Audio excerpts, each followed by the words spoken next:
Baik, masuk ke strategi dan teknik dalam NLP. Nah, ini yang paling penting ya.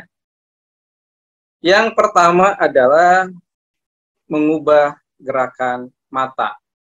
Ini terinspirasi dari salah satu strategi NLP yang dinamakan dengan eye accession cues.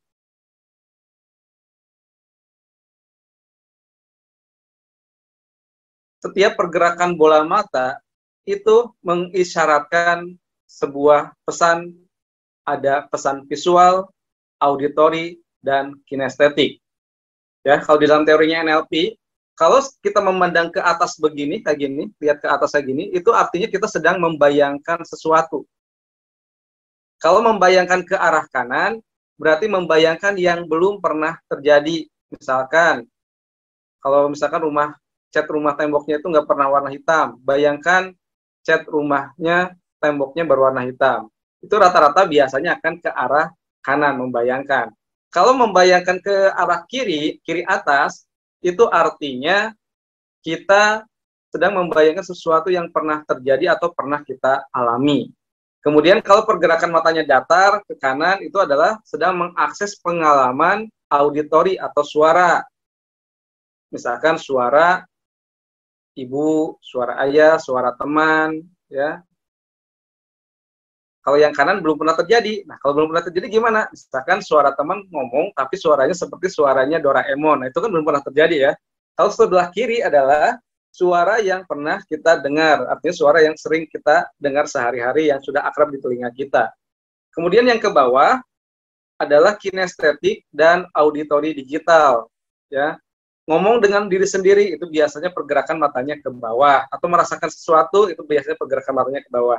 Nah, idenya dari situ, menggunakan teknik ini adalah membantu untuk seolah-olah menetralkan gambaran visual, auditori, dan kinestetik. Karena setiap pengalaman yang menyenangkan dan tidak menyenangkan pasti akan tadi melewati modalitas atau panca indera.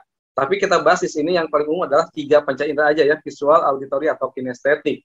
Nah, bagaimana cara menetralkannya? Ingat, ini adalah instant rescue teknik. Jadi, untuk pertolongan pertama, ketika teman-teman nanti ada pengalaman yang tidak menyenangkan, kejadian yang tidak menyenangkan yang terlihat, yang terdengar, atau yang terasa, segeralah melakukan teknik ini.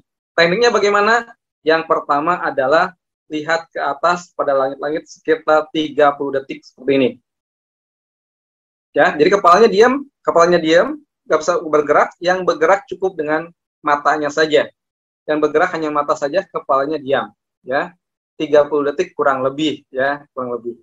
Setelah itu, lalu dilanjutkan dengan menatap ke mata ke kanan dan ke kiri. Ya, kanan dan ke kiri sebanyak 20 kali. Tapi saya sarankan untuk pemula jangan coba-coba 20 kali, karena efeknya akan terasa sangat tidak enak, yaitu pusing.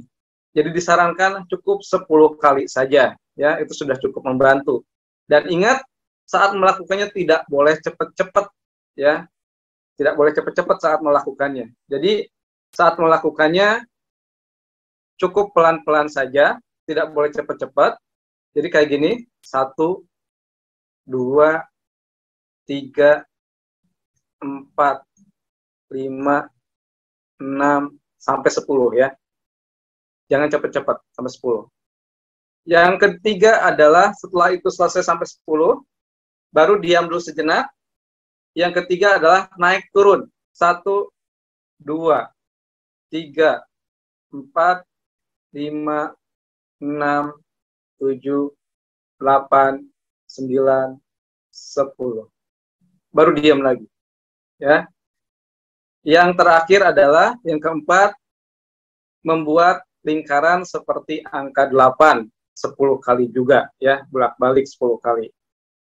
Nah, ini adalah cara yang paling cepat yang bisa dilakukan atau pertolongan pertama jika dalam kondisi tertentu Anda merasa sakit hati, merasa lagi sedih, segera lakukan ini ya. Setelah langkah keempat, tarik nafas dalam, hembuskan perlahan, baru tenangkan diri. Silahkan coba ya, silahkan nanti coba, rasakan efeknya bagaimana. Ini sangat luar biasa nih, saya sering pakai ini dan beberapa yang sudah mencoba luar biasa, penurunan emosinya itu sangat cepat ya, hanya menggunakan teknik ini.